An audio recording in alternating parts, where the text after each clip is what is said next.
নমস্কার বন্ধুরা, চলে এসেছি আরেকটি ভূতের গল্প নিয়ে। আশা করি সবাই ভালো আছেন। আর হ্যাঁ, ভিডিওটিকে লাইক কমেন্ট শেয়ার অবশ্যই করবেন, সাবস্ক্রাইব করতে ভুলবেন না। চলো ভিডিওটি শুরু করি। মরণপুর নামে ছোট্ট একটি গ্রাম ছিল। সেই গ্রামটি ছিল শহর থেকে প্রায় কয়েকশো কিলোমিটার ভিতরে। ছিল না কোনো যাতায়াতের সুব্যবস্থা, প্রায় সব দিকে কাঁচা রাস্তায় ভরপুর। কি করে পড়ল এই মরণপুর গ্রামের নাম? চলো ভিডিওটা ভালোভাবে শেষ পর্যন্ত দেখি। এই মরণপুর গ্রামটি শহর থেকে দূরে থাকা সত্ত্বেও গ্রামের প্রাকৃতিক সৌন্দর্য ছিল খুবই সুন্দর। প্রথমত, গ্রামের লোকেরা তাদের জীবনযাত্রা কাটাতো তাদের ওই জঙ্গলের পাশে যে জমি সব পড়েছিল তার মধ্যেই তারা চাষাবাদ করে কোনো রকমভাবে তাদের জীবনযাত্রা ভালোভাবে কাটাতো। কিন্তু সেখানে দূর দূর পর্যন্ত ছিল না কোনো কাজকর্মর সুব্যবস্থা, ছিল না কোনো বড় বড় কলকারখানা যেখানে তারা কাজ করে তাদের জীবন কাটাতে পারত। তার মধ্যেই কোনো অসুবিধা পড়ে গেলে বা অসুস্থ হয়ে গেলে ছিল না কোনো সুচিকিৎসার ব্যবস্থা।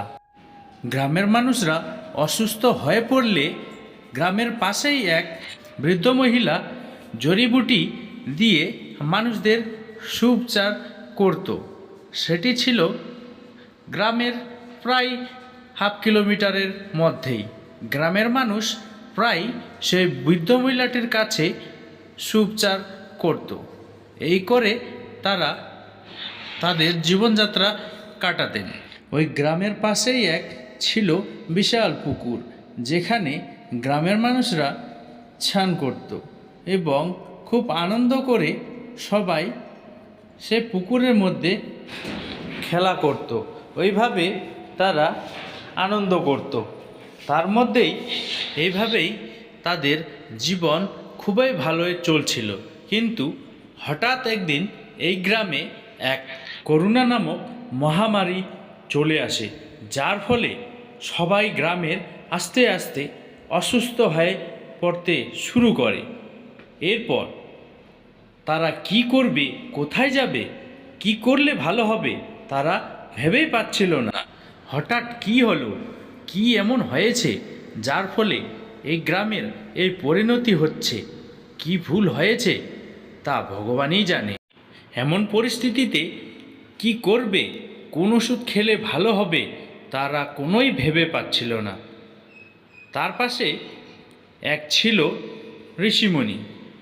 গ্রামের প্রায় কিছুটা দূরের মধ্যে ওর শিষ্য বৃদ্ধ মহিলাকে বলেছিল, তুমি যে গ্রামে আছো ওই গ্রামে একদিন এক ভয়ানক মহামারী আসবে। তার মধ্যে গ্রামের সবাই অসুস্থ হবে, এমনকি অনেকেই মারা যাবে। এই মহামারীর কোনো সুউপচার নেই। তার মধ্যে যত তাড়াতাড়ি হয় তাদেরকে বলো যেন এখান থেকে চলে যায়, না হলে গ্রামের পরিণতি খুব খারাপ আছে। সত্যি সত্যি একদিন সেটি সত্য হয়ে যায় এবং সে বৃদ্ধ মহিলার কাছে অনেকেই সুউপচারের জন্য গ্রামের অনেক মানুষকে নিয়ে আসে। তা দেখে বৃদ্ধ মহিলাটি বলে, একই অবস্থা। সত্যিই তো আমার গুরুদেব বলেছিল আমাদের এই গ্রামের পরিণতি খুব খারাপ হবে। সত্যি গুরুদেবের সব কথা সত্যি হচ্ছে। হে প্রভু, কি করব? তুমি একটা রাস্তা দেখাও, কি করলে ভালো হবে, কি যে করব। বাঁচাও প্রভু, বাঁচাও, তুমি ছাড়া আর কেউ নেই আমাদের। এইভাবে প্রায় গ্রামের অনেক মানুষই আস্তে আস্তে মারা যায় এবং তারা অনেক শোকের মধ্যে গ্রামটি ভাসে পড়ে। কি করবে তারা কোনোই ভেবে পাচ্ছিল না।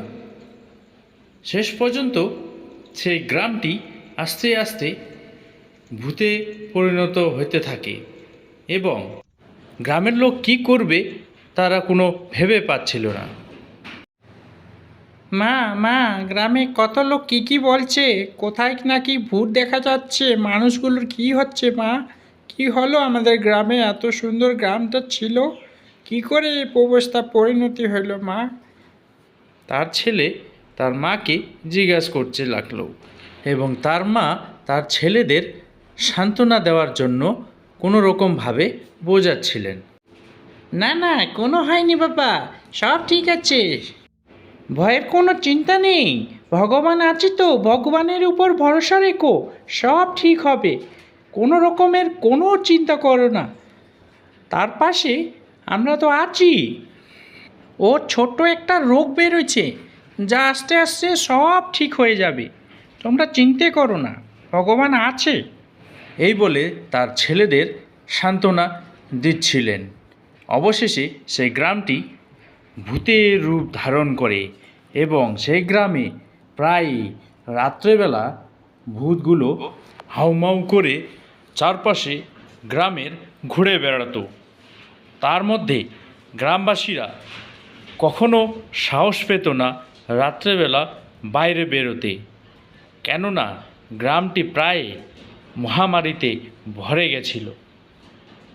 শেষে গ্রামের লোকেরা যতজন বেঁচে ছিল তারা শেষ পর্যন্ত ওই গ্রামটি ছেড়ে অন্য গ্রামে রওনা দেয়, কেননা সেই গ্রামে আর থাকা অসম্ভবই ছিল প্রায়। তো বন্ধুরা, এই ছোট্ট গল্পর মধ্য দিয়েই করোনা নামক যে মহামারী আমাদের দেশের মধ্যে যে ছড়িয়ে পড়েছিল তা দেখানোর চেষ্টা করেছি। কোনো ভুল ত্রুটি হলে ক্ষমা করবেন, আর হ্যাঁ, লাইক কমেন্ট শেয়ার অবশ্যই করবেন। ধন্যবাদ।